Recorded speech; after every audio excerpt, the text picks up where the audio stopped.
So the final session, as I said, technical tidbits from Blind Enthusiasm Brewing, and we're really, really excited to have them today. So they've been operating since 2007. They have 2 breweries, their Market Brewery, which focuses on a variety of lagers and ales, and their Monolith Brewery, which focuses only on barrel-fermented beer. They're running one of Canada's largest spontaneous fermentation programs. They also have a restaurant called Brewer, which has received numerous awards, including being named one of Canada's 100 best restaurant list for the last 2 years. So here today we have Greg Zeschuk. Greg, come on up here, sir. Greg is the owner of Blind Enthusiasm Brewing. His career has ranged from being a physician. It's pretty impressive. So if anybody has like a heart attack or a sore toe or a sore ear, you're good. Insurance. I'm not gonna That's a very astute comment to make. A video game developer. Again, if you have any questions, he can help you with that. Founder of BioWare, biotech company, I take it? No. Okay, again, video games. Awesome. And now a trainee brewer, as all good brewery owners are. Greg is the prime enthusiast behind the Blind Enthusiasm Brewing Company. Please welcome Greg. Yeah. Love it. God, it's so much easier at the end of the day than it is at the beginning of the day. And finally, we have Rob Monk. Rob, come on up. Woo! Rob. Amazing. God, beer makes this so much easier. Rob is the head brewer of Blind Enthusiasm Brewing. His career has spanned 20 years. 20 years, starting at Yukon Brewing, followed by Spinnakers in Victoria. There you go. Yay! Where he worked his way up to head brewer, followed by another 6 years as Yukon's head brewer. Rob runs Blind Enthusiasm's neighborhood brewing market. Please welcome Rob and Greg. All right, let's get down to business. Where's my clicker? Can I do anything with this box? Is this box? That's detritus. We'll take that away. Cool. I'm Greg. This is Rob. First of all, hello. Don't give him a microphone. What the hell? No, first of all, it was a huge honor to be invited here. Like, I think Rob got the email and we were all like, what? So to be clear, we've only been operating 2 years, not 12 years. So we've been around for 2 years in Edmonton. Fairly new brewery, but I'll sort of explain how we got here. I'm going to do a pretty quick kind of intro to what we're about. I know I'm in the way of beer, so beer and fun, so we're going to be pretty fast on this one. We actually would normally have our third partner in crime. Doug Checknita is the head brewer of the Monolith. He, unfortunately, is not able to make it. He had some personal issues. If you ask really hard technical questions, I will get Doug on the phone. So just, I swear I will. So we'll swear at you. Yeah, one of the two. So Rob and I, so Blind Enthusiasm has been around for 2.5 years. We have 2 breweries, the Market, the Monolith. Market makes what we call clean beers, as well as barrel aging program. Monolith, everything in wood. We do actually, I realized, ferment some of our fruit beers in steel, then back into wood. But that's the plan there. Agenda today, I'm going to set the stage. I'm going to talk a bit about what we do. Rob's going to talk about step mashing. We step mash all our beers, and he did the same thing back at Yukon, so he's done that quite a bit. It's going to be fairly technical, but not quite Chad Jacobson technical. Like, he had a lot of enzymes and molecules. We'll have about half as many we mentioned.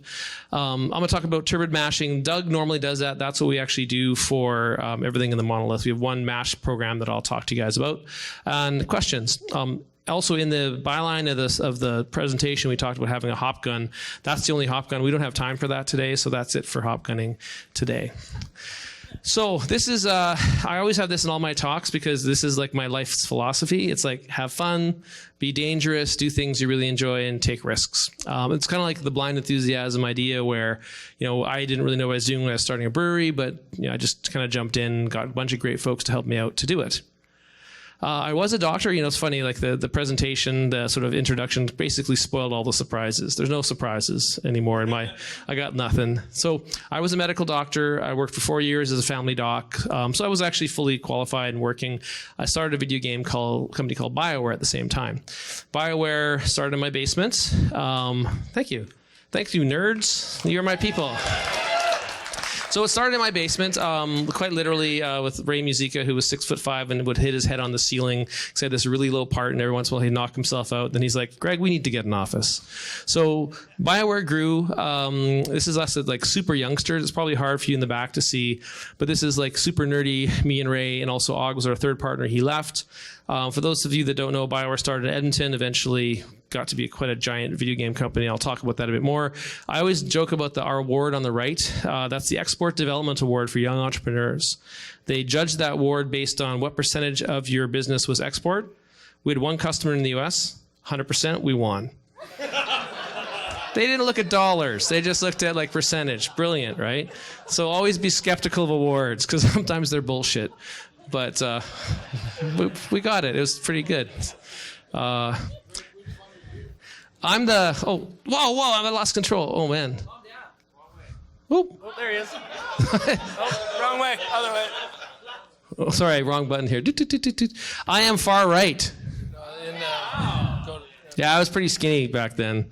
And then I was long hair guy in the bottom left, and I was kind of creepy guy in the top left. So that was me. Yeah, no, this is what the 20 years of video games do to you. So this was a team for Baldur's Gate, our first game. So one thing I really enjoyed working with my whole career was working with teams. And so I typically had folks that were actually, yeah, that's me on the ground there. About 35 people worked on Baldur's Gate. It was released in 1998 and was a pretty big success. It was a Dungeons & Dragons game and kind of was sold all over the world in 18 languages. Yeah, so this is our story of BioWare, a lot of big franchises. It was really cool to have the opportunity to do that. Like I think, like some of you, I think probably you're pursuing your passion as well as your work. I was able to do that for about 20 years. Baldur's Gate, Neverwinter Nights, Star Wars: Knights of the Old Republic, then Dragon Age, Mass Effect were our own properties. And then Star Wars: The Old Republic in the bottom right. That was the last game I worked on. That was in Austin, and that was kind of like it's interesting. That was kind of the gateway for me being here today, how I actually got here. So I'll talk a little bit about that. So how did I get here? Well, I started BioWare in my basement. Elevation Partners was a private equity company. What private equity companies do is they buy out private companies, fill them full of investment, then sell them on to a public company. For example, Electronic Arts, in Burnaby there. So we actually got bought by Elevation. That was about 2005. Spent 2 years kind of investing and growing. 2007, we were bought by Electronic Arts. And then I just kind of got burnt out, fed up, and that was that. So quite literally, and this is a sushi bar, so I give myself the Asahi, like the cheap Japanese lager exclusion, the sushi bar exclusion. That's what this is. So it's interesting because having been on literally the giant company rat race for 20 years, I'm about 50 now. Actually, I'm more than 50, but I was just burnt out, and I did it for 20 years. Kind of worked super hard, and kind of realized we had about 2,000 employees at the end of it. We had 8 studios across the world. EA kept on giving us stuff to do and more studios, and we're just eventually just said, fuck it, we're done. We're not going to do that anymore. Got too big. And then I was like, what the hell do you do? I was 40 something and I'm not ready to retire. No idea. I didn't want to do games. Didn't want to do tech. Wasn't sure what to do. What I always insert at this point in the talk, or at some point in the talk, I always make sure people understand business is not all about how awesome you are. Business is hugely about luck. The fact that some people can sell their businesses and make a bunch of money is luck. It is timing. It is a point in your life where you actually did the right thing. A lot of other people would have worked just as hard as you, but you got these breaks and you're in this place. So that's what I want to really emphasize. I got a chance to do my next dream, which was make a brewery, but I was very, very lucky to get to that point where I was and didn't have to worry as much as normal folks about resources. So this was kind of a really important thing I want to emphasize is the fact that a lot of businesses fail. Someone could be working just as hard making all the same decisions. You're just doing the wrong thing at the wrong time. And that's bad luck. Sometimes you get good luck. Both things happen. What I did do, as I was leaving the video game business, I was living in Austin, Texas. I was kind of back and forth. It was not a good lifestyle. It was 2 weeks in Austin, 2 weeks in Edmonton. My family was in Edmonton. I'd spend 2 weeks in Austin. So we'd visit a lot of breweries, and you kind of meet the brewers, and you kind of hang out. So, up there, Jester King is funny because we would go there when there were 50 people showing up. My friend literally had his house about 10 minutes away. We'd show up every Saturday and hang out and drink beers.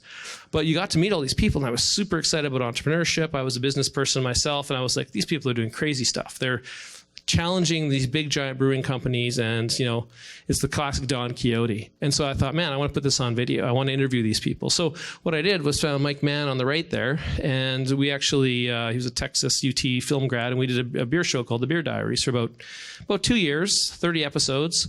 About 15 in Austin, 15 in around Denver, and actually all around Colorado. Talked to a lot of great folks, and it was actually what I sort of realized in retrospect, great training on, hey, how do you start a brewery? How do you actually grow as a brewery? How do you do this? These are Brad and Gordon from Funkworks, and this was actually the moment it was actually a few minutes before we sat down. It was actually in the hallway before we sat down. I had that moment where, like, you know what? I want to start a brewery. And I know it was a kind of a crazy thing because I didn't have really any direct experience. I'd interviewed a lot of brewers. I had general business experience. Gordon on the right there is he actually was an engineer that made mountain bike frames. I'm like, hey, if you guys can do this, I can too. Not just because I felt I could do what you could do, but just like if you're willing to take that step, I felt I could take that step. Gordon was also a U.S. national homebrewing champion, but that's. Hey, that's helped them. Funkworks, of course, continues to be awesome. And it just was really cool to see people that were so passionate about what they wanted to do and start a business doing that. So I kind of said, I'm doing it. What I did is when I came back to Alberta, this would have been actually about 2003. This is a few years afterwards. I went to Neil from Alley Cat. Alley Cat's kind of one of the venerable, probably there's 3 main breweries that have been around for a while in Alberta. There's Big Rock, there's Brewster's, actually it was Wild Rose and Alley Cat. Alley Cat's the second oldest of those. The owner of Alley Cat's been the same one operating it the whole time. So I sat down with Neil and I said, you guys need to start a brewing association. When I was in Texas, I saw the brewers were all really, really aggressively lobbying the government. They had terrible, couldn't do tap rooms, couldn't sell at the front. And I said, we got to do this in Alberta. And he said, we just started an association. We need an exec director. So I actually volunteered, got the job a couple months later, and actually started as the exec director for about 3 years. When I started actually really going down the road to make my own brewery, I left that would have been 2016, the year before this, and the rest is history. But then what the hell are you going to make? So all of you kind of look at brewing, like we all see it through different windows. You all have this idea of what you want to build. Do you want a production brewery? Do you want a brew pub? There's all these different things we can all build. So I kind of stepped back and kind of looked at some of the favorite things I saw in my time and kind of tried to emulate those. So one of the ones I really enjoyed is a place called Denver Beer Co., of course, in Denver. Great patio, great vibe, kind of neighborhoody, but sort of downtown. Another one which is really cool is in Portland, Ex Novo. Very, very community focused, very, very involved in kind of fundraising. And, hearing Bo's first thing this morning was like, yeah, that was super inspiring to hear what they've done. Similar kind of mindset, also in a neighborhood. And so I kind of said, I want a neighborhood brewery with a patio. That was kind of my giant conclusion. So I found this piece of property with this little shop on it called the Stampadoodle. It was a little old gas station and it was kind of run down, and I built a new building on it. So this is what ended up being the Market Brewery, and it was kind of a little more than that. Actually, I tend to do projects and get carried away. So I started with my brewery, Blind Enthusiasm, in the top, added Bira, the restaurant, on the bottom. Transcend Coffee was a friend of mine who was a roaster and had a bunch of cafes in Edmonton. So he said, I need a new cafe location. So he went in there. Creekside's a cyclery. Acme was a butcher shop. Next, about 3 years, going to be 100 years old. The guy that runs it is not 100 years old. He's like the 4th apprentice that's actually grown up to run it. So it's a really cool business. So I put all that together in one place. And I thought, let's make a neighborhood community brewery. That's what it ended up looking like. And the idea behind it is very much like, you're hearing this common theme of you're part of the community. You give back, you do charitable stuff. We do try and do a lot of charitable events in our event space. We try and, engage the community and actually try and contribute everywhere we possibly can. We haven't really done a lot of our own events for fundraising. We've done 2 or 3 small ones so far, but we're still new, kind of figuring things out, but that's the objective. Random construction thoughts. I know it's hard to see back there, so I'll flip through these fast. That's what the restaurant actually looks like, the restaurant Bira.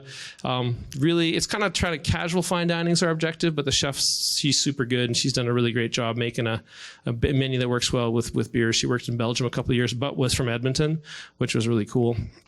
There's Rob in his hideout. There he is. Yeah. And I got a patio, all good.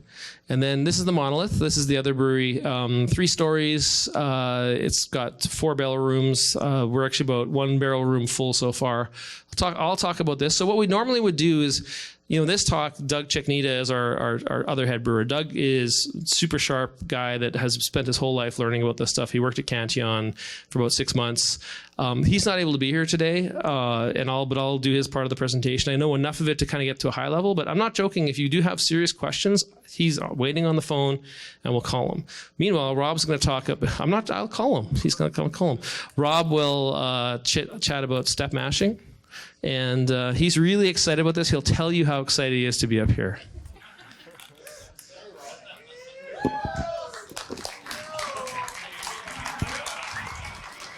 Hello, everyone. First, how do I work this shit? Top button. Top button? Yeah. This one or this one? I know they can hear me. I don't care. That one's back. That's back. That's forward. That's forward, just so everyone knows. The big one. Hello, and welcome to my portion of this discussion, which I've entitled Step Mashing by Dummies. I'm going to start things off by telling everyone I'm super fucking uncomfortable right now. This isn't what I do. I'm not a professional talker. I brew. I hide in the brew house. So I'm going to launch into this. Don't expect to see the whites of my eyes for a while. I'm going to be looking straight fucking down. And I'm gonna restart already in my portion. It's the big black button, yeah? The big one, yeah. Yeah, fuck. Okay. So here we go. Hello, and welcome to my portion of this discussion, which I've entitled Step Mashing by Dummies. In the world of brewing, there are many ways to mash, and the equipment that makes up your brew house, as well as the raw materials you choose, will dictate what processes work best for your brewery.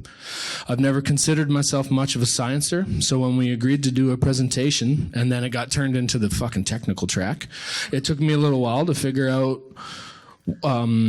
what we were going to discuss, and then furthermore to that, what was the best way for me to discuss my part of it.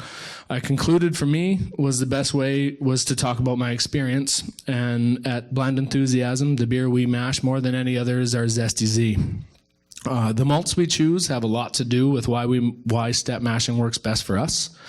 For our lighter beers, we tend to lean towards under-modified European malts, such as Weyermann's Extra Pale Pilsner.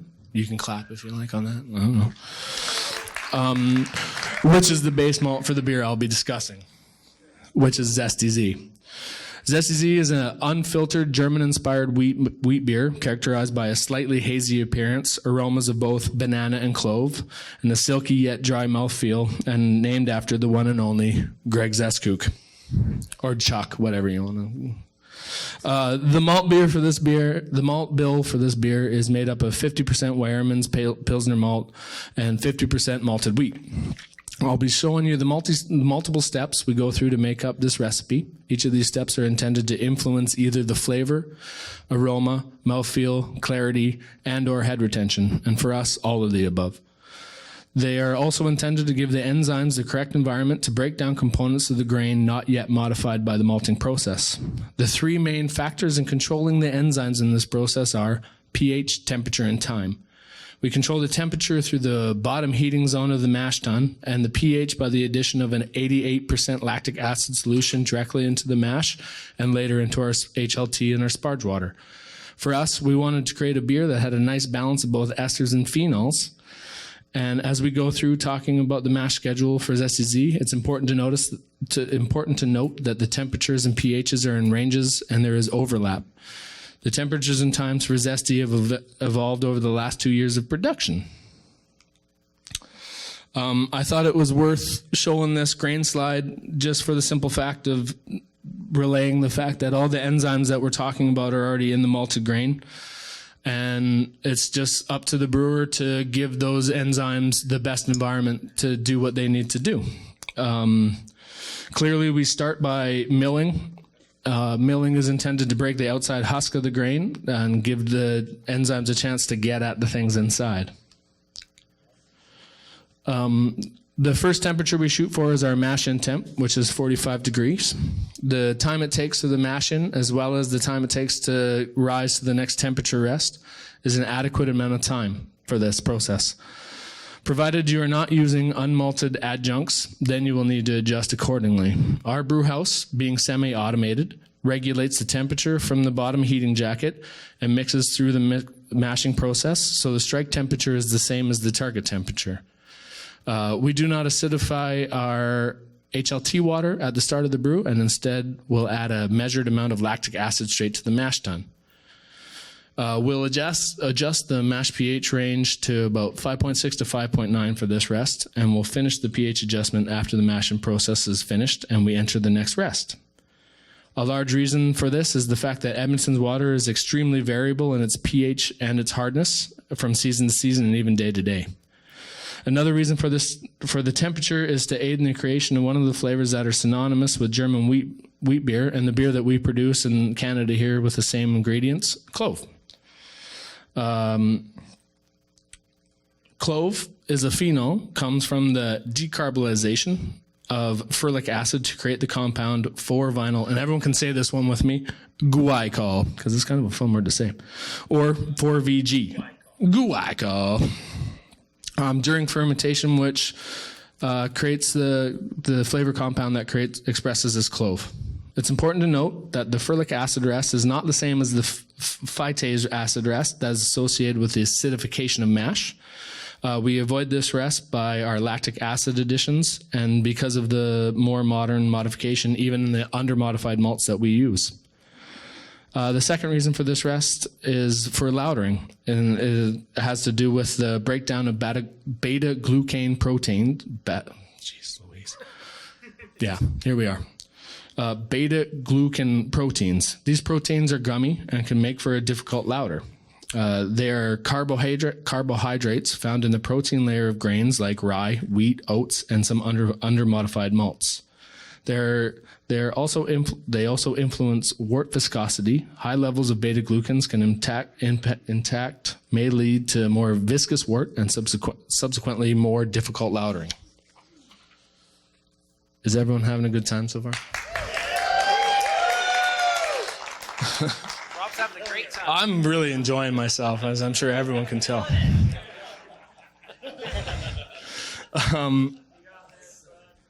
The next rest that we do is the proteolytic rest. As you can see, the optimum pH range for this rest is 5.2 to 5.8, and the optimum temperature is 35 to 45 degrees Celsius.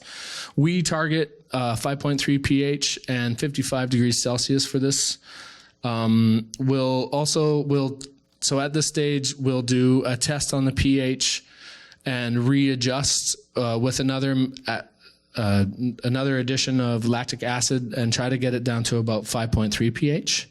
And then we won't adjust the pH again until the whirlpool. And from there, when we're transferring from the kettle to the whirlpool, and there we'll adjust it to about 5.1 for fermentation. It's also important to note that a thick mash of 1 to 2 to 1 to 2.5 grist to water ratio can have a positive influence on proteolytic enzymes activity and thus increase the breakdown of protein to peptide to free amino nitrogen.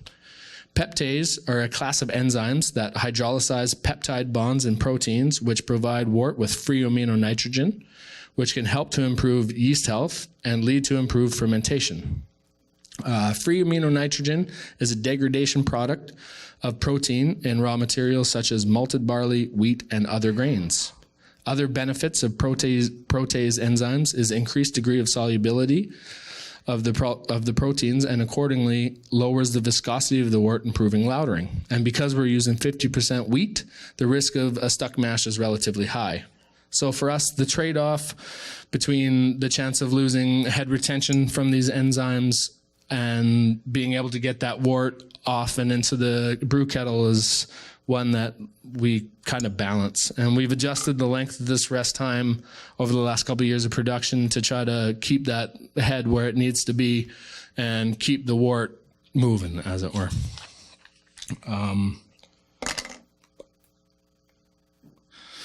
The next couple of rests we do are the saccharification rests. So starch is a polysaccharide, which is a very large chain of glucose, which is insoluble in water. So for the starch to be converted into water-soluble sugars, both fermentable and unfermentable, two processes need to happen. First, the starch is gelatinized to become water-soluble. This happens when heat is applied, and then the granulates swell and burst and eventually allow the amylose molecules to leach out. And second, the activity of the amylase enzymes start to break down long chain molecules into shorter chains.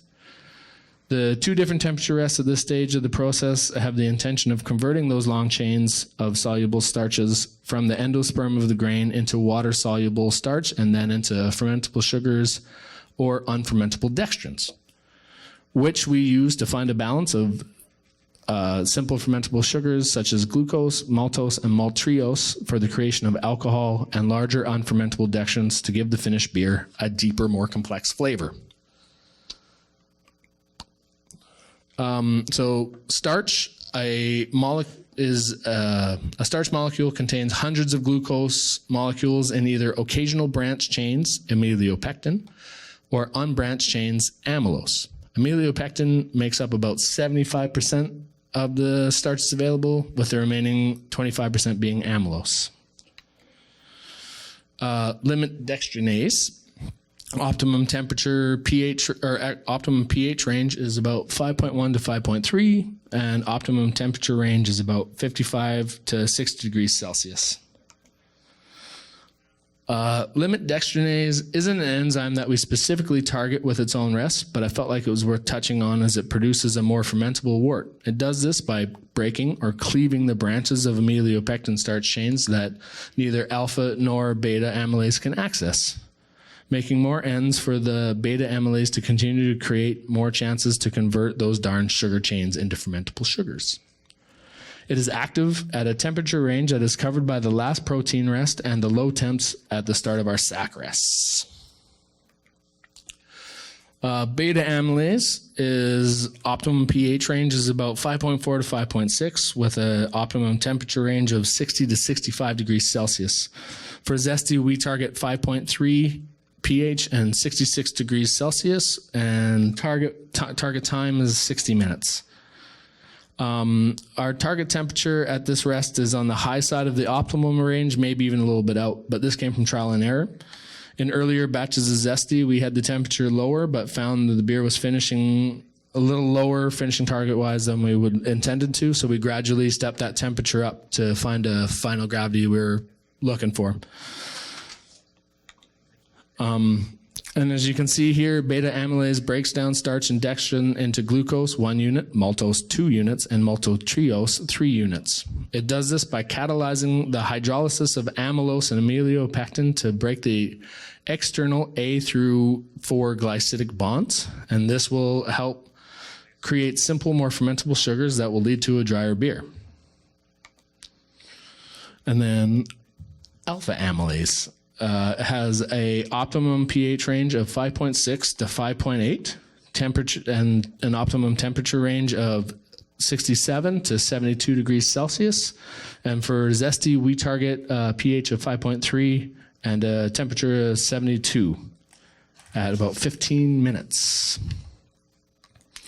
And as you can see here, alpha amylase catalyzes the hydrolysis of starch's two largest molecules, amylose and amylopectin, into dextrins by breaking the internal A1 through 4 glycidic bonds between the A-glucose molecules, resulting in the potential for beta-amylase to further break down the starch chains. Mash out. I don't know if anybody knows who those guys are, but they're the Mash Out Posse. And if you're... Clapping. I saw some clapping in the audience. There you go. Whoever that was, they know. Mash Out Posse is a rap group from Brooklyn, and they're really good, and I'm into them. So the intention of this temperature rise is to slow down and eventually stop the saccharification enzymes by denaturing them with temperature. It just so happens that raising the temperature at this stage also aids in lautering by lowering of viscosity, making sugars in the wort more fluid. And after this rest, we then transfer the entire mash over to the lauter tun for the beginning of, you guessed it, the lauter.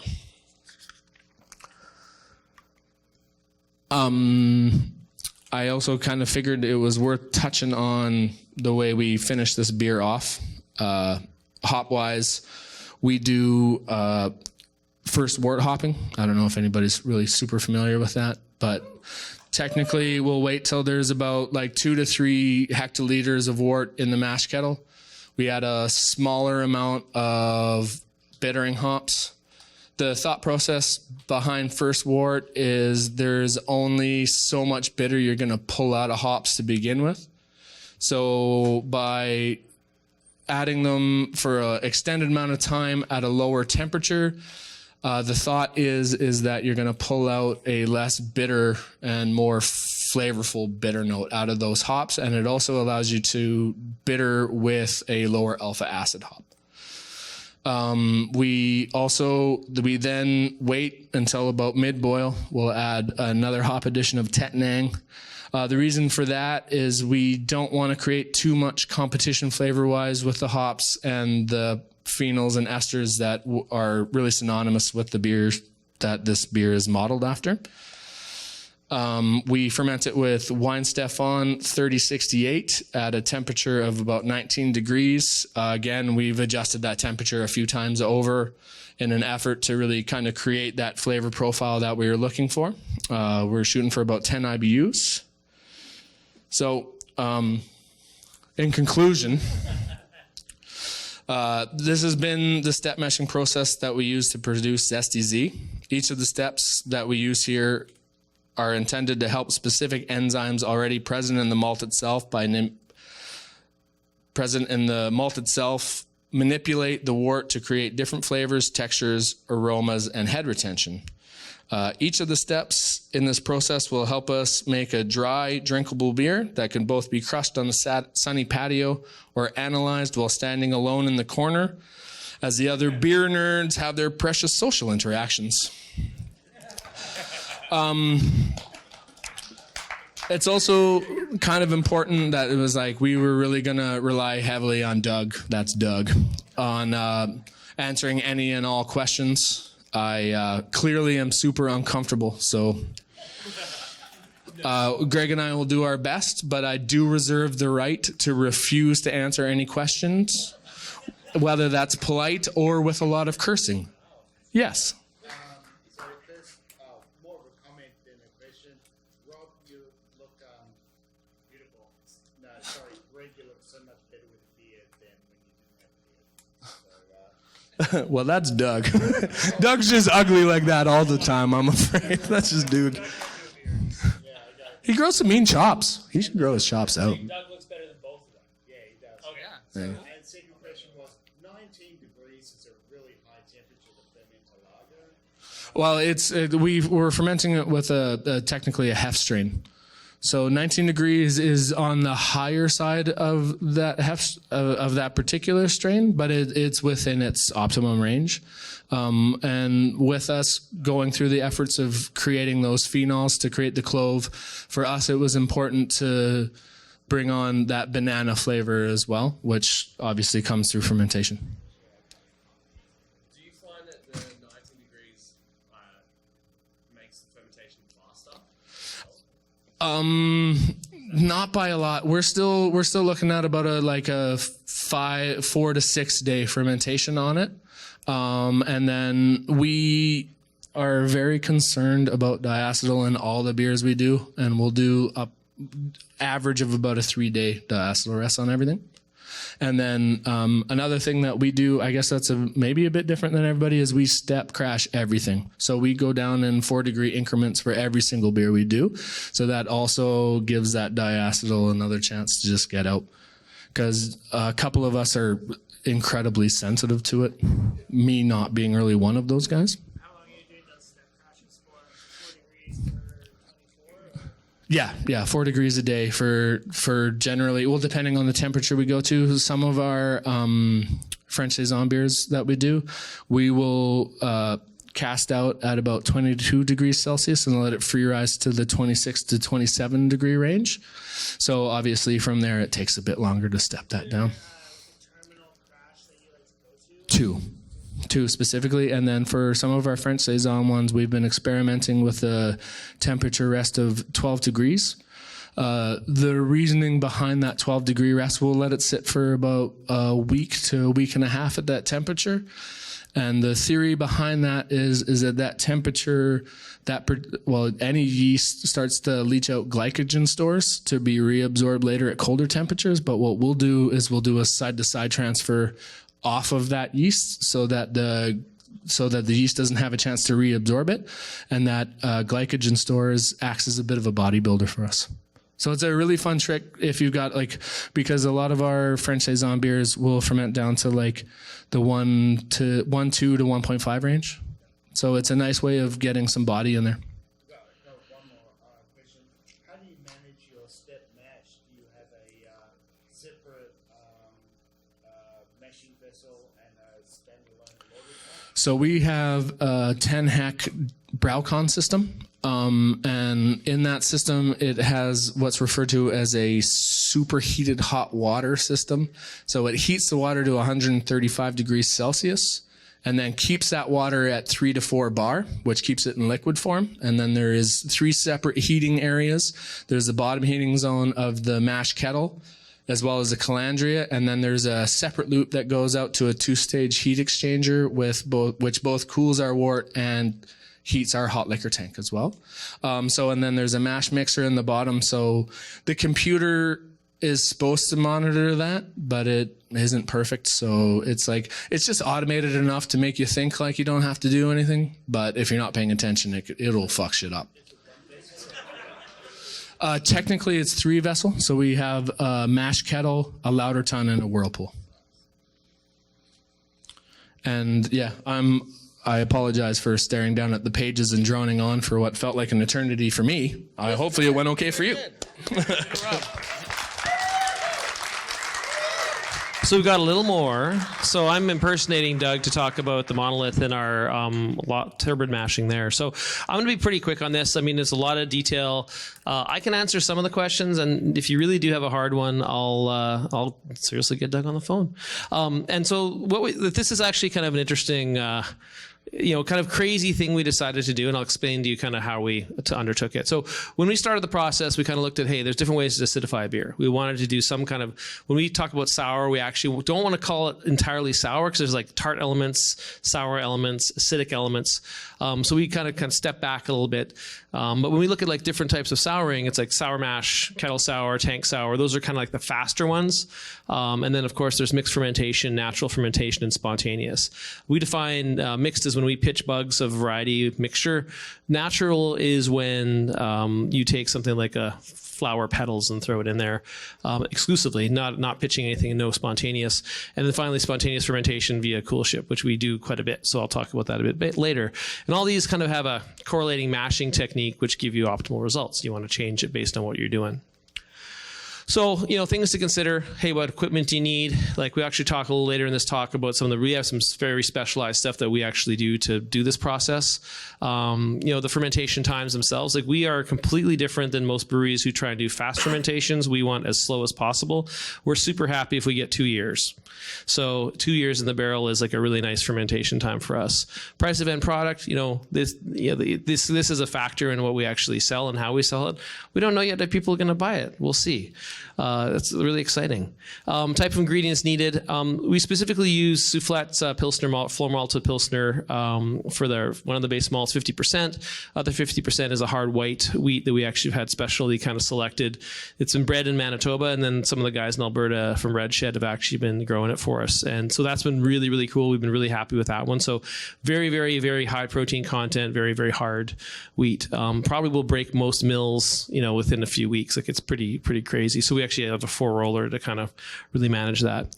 As you all know, anyone in this room and anyone attending this conference, your beer production methods and your business plan have to be intertwined. We have the one brewery running, kind of pushing out a variety of kind of faster beers, also some barrel-aged beers. And meanwhile, we have the second brewery running with the slow burn of these really complex fermentation beers. It's kind of all in the business plan, but it's kind of a I would call it a high risk, high reward one, hopefully. So with the Monolith itself, building entirely designed for barrel and wood fermentation, medium levels of acid production. It was interesting sitting on Chad Jacobson's talk earlier because the idea of a complex but balanced sour beer was something that really resonates with us. That complex flavor profile tends to come in the longer fermentations because in a sense, I almost imagine it's like a buffet where you've got different bugs that kind of take turns with different nutrients and different types of ingredients in the wort. We have very, very complex worts we'll talk about a little later, but they'll take turns at the buffet, and when they can't eat something, they leave the buffet, the next bug comes up and starts eating.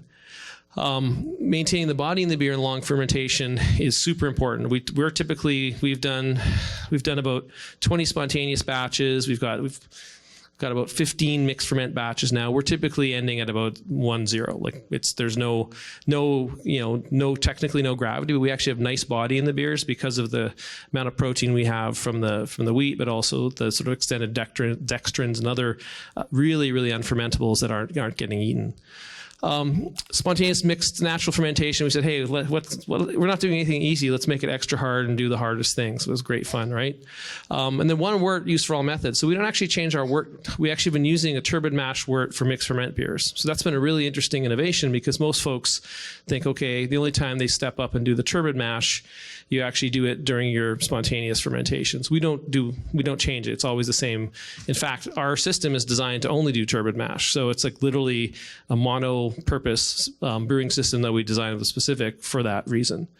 And then finally, barrel fermentation. Like we tend to use higher volume barrels. Like we're typically 375, 400, 500, 700.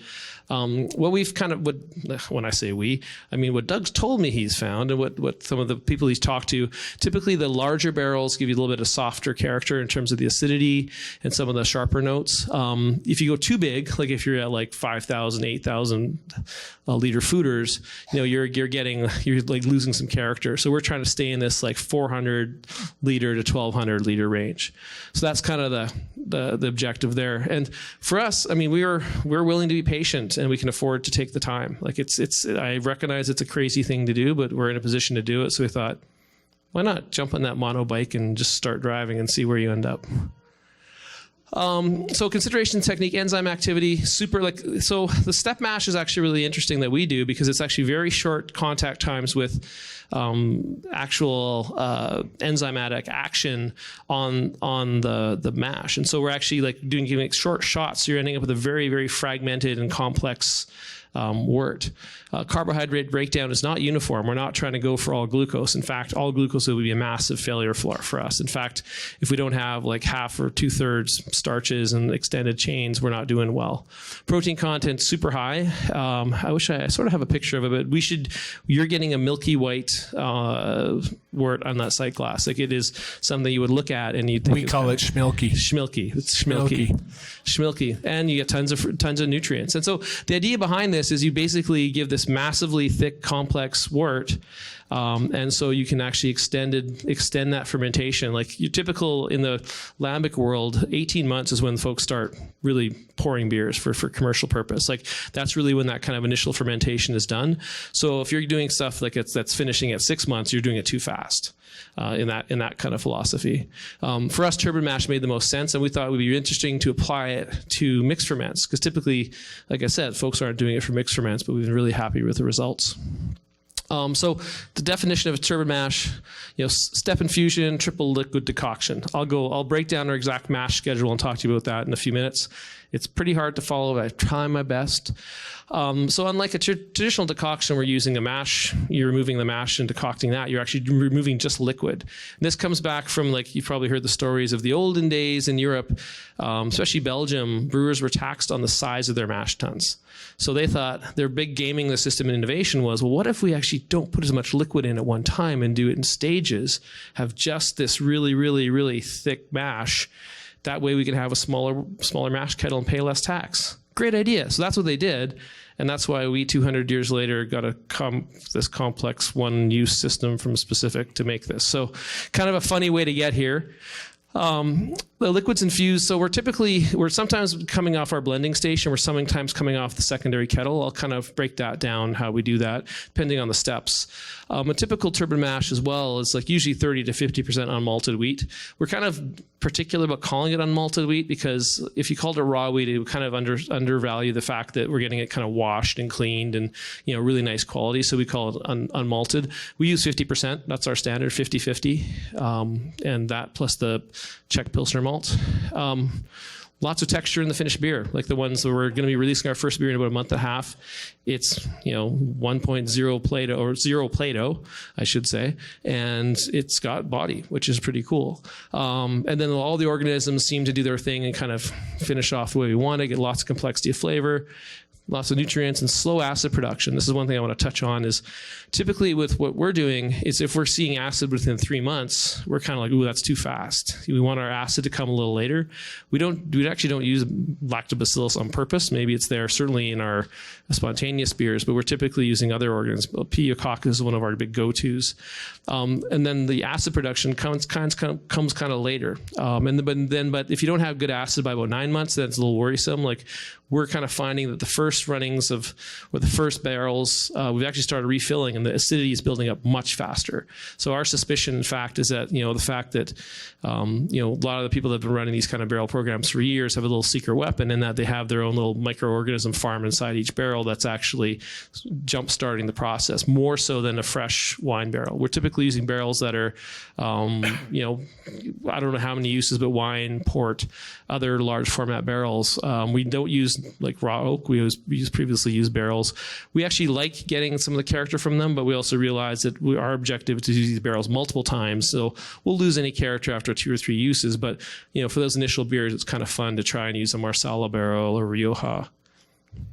So I'm taking a big breath because this is the mashing schedule. So I kind of restructured it from what Doug had. So kind of starting, I'm kind of going by temperature, and I'll tell you what happens at each temperature rest. So kind of similar to what Rob was talking about. So it is a step mash. Like it's just another way of doing a step mash by pulling liquid off, adding liquid in, and, you know, taking different steps. So mash it at 48, super high water and grist ratio. Like it is super duper high, like 1.5 to start. We actually have specialized super robust rakes that actually are used to kind of just manage the bed. We also have underletting. I'll kind of show you a little picture of what we do. There's quadrant-based drainage and underletting on the mash tun. So this is, and that, I mean, the system is based on stuff that we've seen in Belgium at Cantillon, at Drie-Fontaine.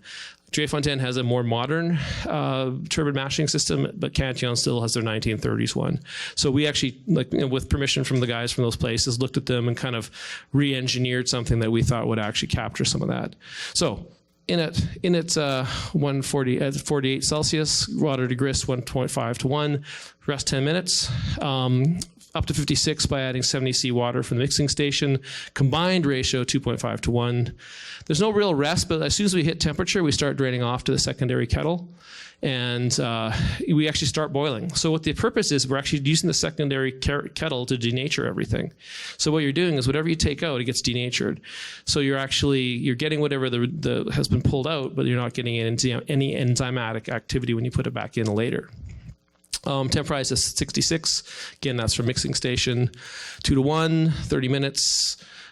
Take that to the other kettle. So you're seeing a bit of a trend here. We keep kind of feeding that other kettle. Additional water rise to 72. High ratio at this point. So we have enough space within the mash tun to kind of have a proper, or actually a high ratio. Rest 15. And then at this point is when we start pulling this off to the boil kettle. So we've still got the secondary kettle boiling away, but we've actually pulled off all the wort until it's empty in the primary kettle.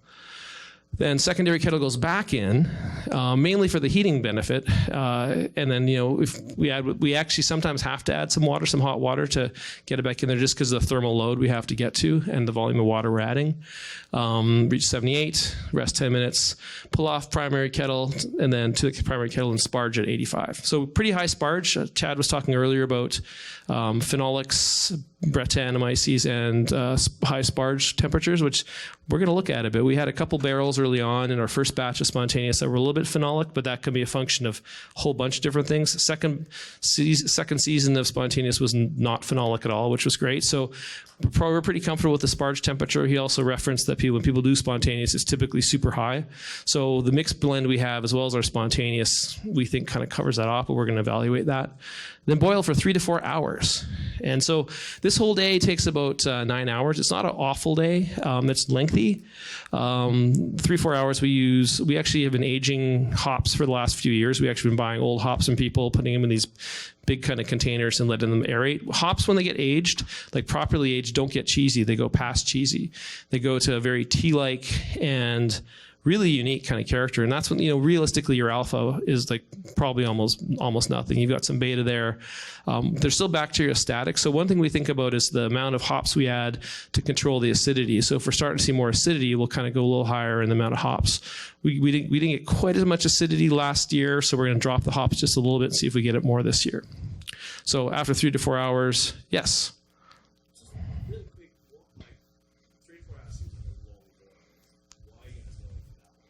So the question is, 3 to 4 hours is a long boil. Why do we boil it for that long? That is a great question.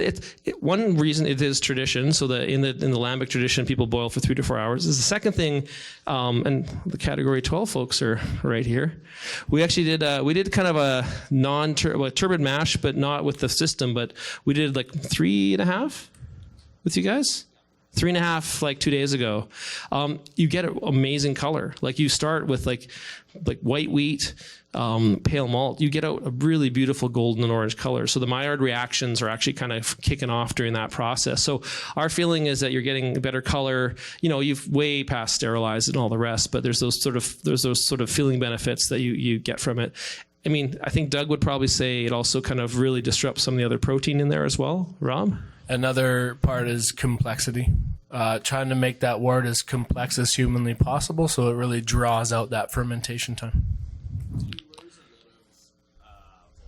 So yeah, I think we use 200. So we come in about 29. I think we end about 26. We about 300 during the boil, within the 3 hours, 300 liters.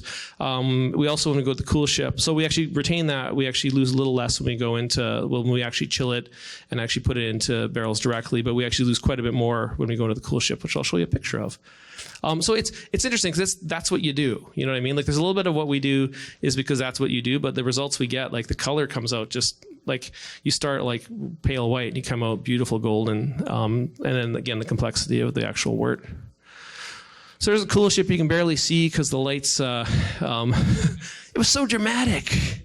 So circular. So we have a circular cool ship, about 27 hex and there's a little knuckle corner there, and that's like, or the little sort of edge you see on the right. That's about 25 hex. So what we do is we typically put that in, like shoot it right up there. It's on the 3rd floor of the building. At the end of the brew day, 4 o'clock. By 10 a.m. we go in there at about 92. We want to be out at about 18 Celsius. We actually have a system in this room that directs the airflow. There's louvers on the side you see here. It pulls the air across it actually and inoculates while cooling. It's really neat when you come in the morning because, first off, it's really cool being in like this because it's like wort mist. It smells like the best thing ever. You can't see the other wall. Morning you come in and there's kind of it's really neat because it's a positive thing. There's almost like a sort of like a film on the top of the wort, and that's actually some of the protein break actually on the wort, which you do want to have. And so it's like we kind of wash that around and goes back into the barrels because you want that complexity. Next thing, talking about some of the mashing equipment. I'm going to skip this slide and jump to the next one because we can actually sort of show you some of the specifics. Steel masher behind Doug, horizontal there. With that really, really low ratio, we want to make sure we're kind of really well evenly hydrating initially. So we're mashing upstairs, sort of milling upstairs and dropping into here with a steel masher. The system itself, mash tun on the left, secondary boil kettle in the center on the back, and the primary boil kettle on the right. Mash tun, like I said, very robust rakes. So the rakes can actually just remove they're very, very robust. We have an extra-sized motor on top. It can actually completely shift around the bed, disrupt the bed if we need it to. Underneath it, there's the grant there. I'll show you a close-up of the grant right here. So the grant actually has individual valves for each of the 4 quadrants. So there's an outlet that we can actually turn. If we think one quadrant is slowing down, we'll actually stop it and let the kind of liquid build up underneath it. We can also close all 4 and underlet it, or underlet one section. So we have a T in to each of those. And so this is basically the point at which when you are starting to sparge and are starting to take the liquid off, this is the anti-stuck mash technology from hundreds of years ago, and it works pretty well. Like, I think at the end of the day, we can do things that normal breweries can't, because that's our process. Other side here, main stuff. I mean, secondary boil kettle, primary kettle, those are pretty standard. On the right-hand side, you can see there's a little box to the right of the primary boil kettle. It's a hop back that's used as a hop back. So we use all whole leaf hops. So we actually collect the hops in this hop back and actually drain them out of the liquid before we either cool it or send it up to the cool ship. So we actually take the hop back. We're not using it for hop in the beer. We're taking hops out of it, which is kind of a crazy thing that people used to do. And that was really it. So that was felt like a bit of a marathon. I mean, one thing, just really thanks a lot for inviting us. It's kind of an incredible thrill for a new brewery like us to kind of have the opportunity to do this. And we still have that kind of, why the hell did they invite us? But thank you. Thanks. So any questions? Like, we can go super technical. Back in the red? No, yeah. Right now, there's no oak in the cool ship room. So a cool ship room is, and it's funny. It's very aseptic, our cool ship room. And it's interesting because, traditionally the belief is that by having oak and overhanging stuff, you're getting a culture in there. And that's something we've been talking about. We hadn't done that for the first year and a half. We're uncertain about how much of a factor it is in actually the proper inoculation. But, because we were absolutely getting inoculated, but that's something we're thinking about. I mean, aesthetically, it's great, and it probably wouldn't hurt. So that's a good point. One thing to note, though, is in the barrel rooms themselves, they're concrete, but what we did is they pressed wood against that concrete to give it some nooks and crannies. So house microflora can start to grow and take hold in the barrel rooms themselves. Okay, Dave pointed out something up front here. Yes, we have 4 barrel rooms. Each are climate controlled individually, and they also have individual humidification. So we actually control each one uniquely. We're still kind of getting the hang of that system.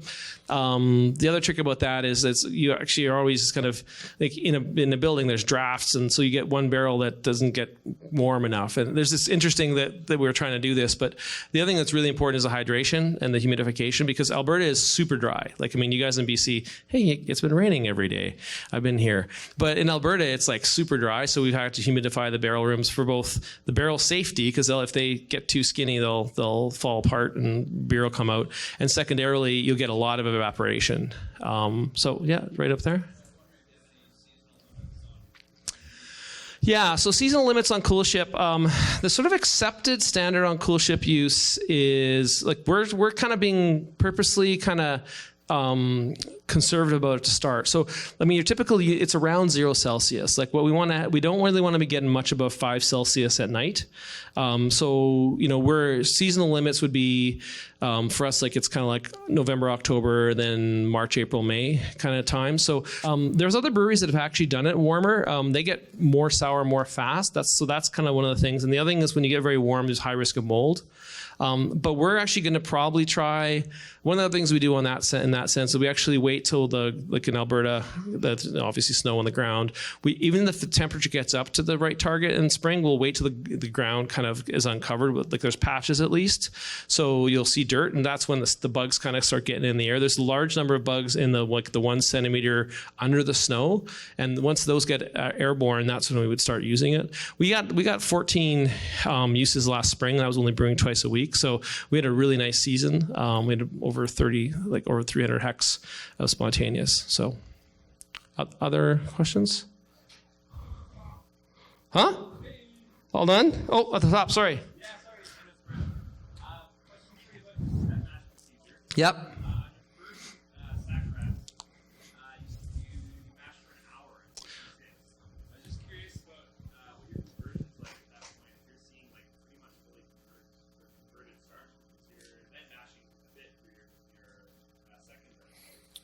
Generally speaking, we're looking at between like 6 to 15 minutes from one rise to the next. And like I said, there is a lot of overlap in there. There's an optimum range, but there's a large amount of range that those enzymes are still active in. And 60 minutes for us, again, it was just a trial and error sort of thing. We experimented with longer, shorter, and it was all just all about trying to find what worked to get us to our numbers. Another thing to also note on that, we're purposely using like in the modern terms, under modified grains. So typically we're using less modified. So we're having to fight a little bit more than, there's grains we've had more modern, very high diastatic power grains. They've converted super quickly, but that's not really what we want to do. We want to kind of stretch that out a little more and get, for flavor purposes, kind of get that longer process. Iodine tests are a motherfucker. They'll tell you a lot of Rob loves those. Yeah. One over there.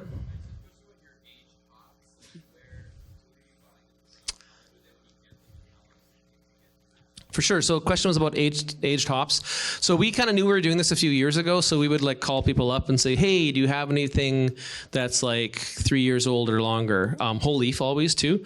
Not a lot of it around. We actually, we literally got some from Country, some from BSG. We kind of they shake out their cupboards and sell us stuff. Typically going to European varieties, like the noble varieties in particular, but like low alpha, so stuff under 6. We actually had so we've actually started using some American at under 6, and it's been actually really good. What we do is when we actually take them, the hops, we actually break up the barrels and put in these big kind of white kind of perforated bags. But they have to be perforated enough that like the dust doesn't come out, but the oxygen comes in. And we'll sit there for like year and a half. And it kind of and we'll kind of rouse them every once in a while. Even when you get the old hops, like once you kind of open them up and start using them, they convert pretty quickly. And the key thing is to like really smell them and be thoughtful about, okay, when does the cheese gone and when does the tea begin? Because it really, some of you guys have smelled them, and like it's quite dramatic when you're like, this doesn't, because there's that cheesy hop character when something that's like, and that we kind of feel also particular comes in the higher alpha hops.